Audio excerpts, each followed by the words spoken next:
IS 자살 테러로 미군 13명이 전사하고 수백 명의 아프간인들의 목숨을 거두자 바이든 행정부가 칼을 빼들었습니다. 잊지도 용서하지도 않고 끝까지 추적해 대가를 치르게 하겠다 라고 선포한 지 하루 만에 이번 테러의 배후로 알려진 이슬람 국가 호라산의 테러 설계자가 사망한 것으로 알려졌습니다. 이 대원은 추가 테러도 계획 중인 것으로 알려졌습니다. 미군 중부사령부는 민간인 사상자는 없는 것으로 파악된다 라고 밝혔습니다. 무장무인기 드론을 사용했다는 발표를 제외하며 정확히 어떤 방식으로 공습이 이루어졌는지는 알려지지 않았습니다.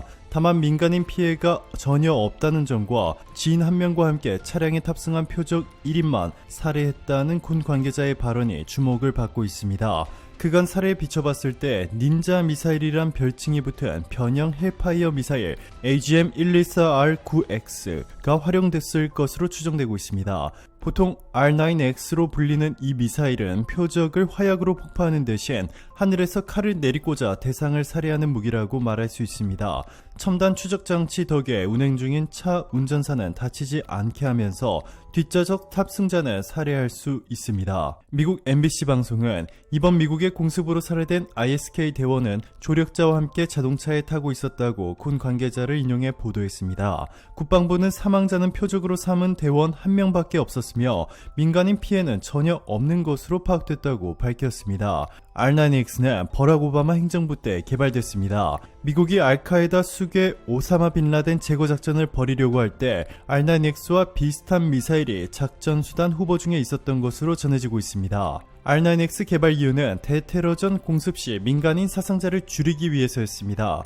월스트리트저널은 재작년 R9X를 소개하는 기사에서 민간인 사상자가 나오면 미국의 전략적 목표에 대한 대중과 동맹의 지지가 약화할 수 있다 라고 미사일의 개발 취지를 설명했습니다. 테러 단체들이 미국의 공습에 적응하면서 여성과 아동의 공습을 막는 방패막이로 사용하는 점도 R9X 개발 이유라고 신문은 덧붙였습니다. R9X 핵심 특징은 폭약이든 탄두가 없고 대신 표적에 충돌하기 직전에 펼쳐지는 6개의 칼날이 장착됐다는 점입니다. 폭발이 일어나지 않으니 민간인 사상 등 부수적 피해 없이 조용히 표적만 처리하는 것이 가능합니다. 닌자 미사일이라는 별칭이 붙은 이유죠. 미국은 이번에 ISK 대원을 공습할 때 공격형 무인기 MQ-9 리퍼를 동원했습니다. 하늘의 암살자로 불리는 MQ-9 리퍼는 AGM-114 헬파이어 미사일 14발 또는 헬파이어 4발에 GBU-12 레이저 유도폭탄 2발 등을 탑재할 수 있습니다.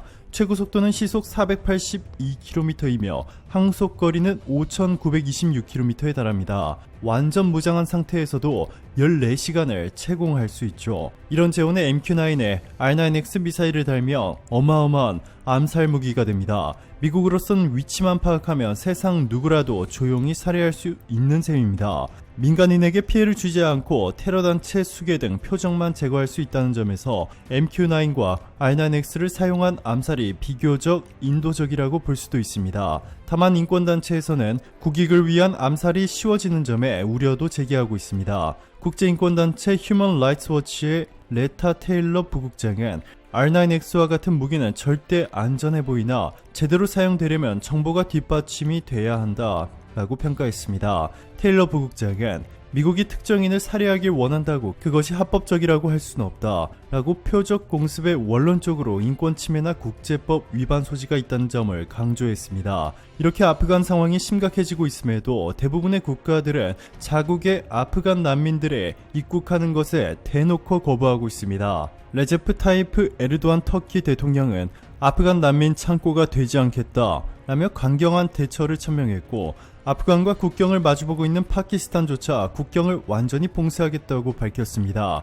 유럽에서 유일하게 가장 적극적으로 난민을 수용했던 독일의 메르켈 총리의 후임자로 유력한 집권 기독민주당의 아르민 라셰트 대표는 트위터를 통해 도움이 필요한 모든 사람을 독일이 받아들일 수 없다. 시리아 난민 사태 당시의 실수를 되풀이하지 않을 것이다. 밝혔고 에마니엘 마크롱 프랑스 대통령 또한 유럽이 혼자 현 상황을 책임지지 않을 것이다. 전했습니다. 유럽의 극우 세력은 아프간 난민 결사 반대를 외치며 아프간 국민들을 절망에 빠뜨리게 만들었는데요. 대세 선진국으로 떠오르고 있는 한국의 반응은 달랐습니다. 대한민국 법무부가 아프간 특별 기여자들의 입국 추진과 동시에 NGO 피란처 등을 통해 아프간 언어와 문화에 능통한 통역자를 모집했고 예상보다 훨씬 많은 사람들이 참여해 전 세계에 감동을 주었습니다. 2010년부터 아프간에서 자원봉사를 시작한 임 씨는 아프간의 한 시골 마을에서 지역사회 커뮤니티와 국립대안의 한국어 학당 그리고 태권도장을 만들어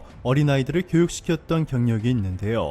임 씨는 전라도 시골 지역에서 자라면서 미국이 원조해준 밀가루와 옥수수 가루로 빵을 만들고 죽을 끓여 먹으며 자랐다. 우리가 어려울 때 도움을 받은 것에 대한 마음의 빚이 있어 은퇴 후 어려운 나라에 가서 봉사를 하자는 마음을 가지고 있었다. 이제 우리가 빚을 갚아야 할 때다 라며 이들이 있는 동안 마음 편히 지낼 수 있도록 도울 것이다 라고 말했습니다. 자신의 기와 경험을 살려 이들의 정착을 돕겠다고 나선 이들도 많았습니다. 2006년 아프간을 떠나 2016년 한국에 귀화한 박나심 씨는 어려운 상황에 고국을 두고 한국에 온다는 게 얼마나 힘든 일인지 알기 때문에 당연히 내가 나서야 한다고 생각했다 라고 전했습니다. 그는 특별 기여자들이 한국에 수월하게 정착할 수 있도록 한국 문화와 한국어 교육 등의 봉사도 자원할 계획입니다. 또 아프간 여성들을 위한 숙소 지원 방안도 논의 중에 있습니다. 단순 통역뿐만 아니라 지역사회로의 융화까지 고민하는 이들도 있었습니다. 2003년부터 4년간 아프간에서 NGO 활동을 했던 구모 씨와 김모 씨 부부는 먼저 정착한 이주민들과 특별 기여자들의 소통 창구를 마련하는 방안을 고민 중에 있고 기독교 단체에서 난민 관련 업무를 하는 부모님의 영향으로 3살 때 타지키스탄에서 살며 타지크어를 배운 기모산나 긴다윗 쌍둥이 남매도 봉사에 나섰습니다. 긴다윗 씨는 대학 생활과 병행해 힘들어도 제가 할 수 있는 것을 해보고 싶다는 생각에 자원하게 됐다 라고 말했습니다.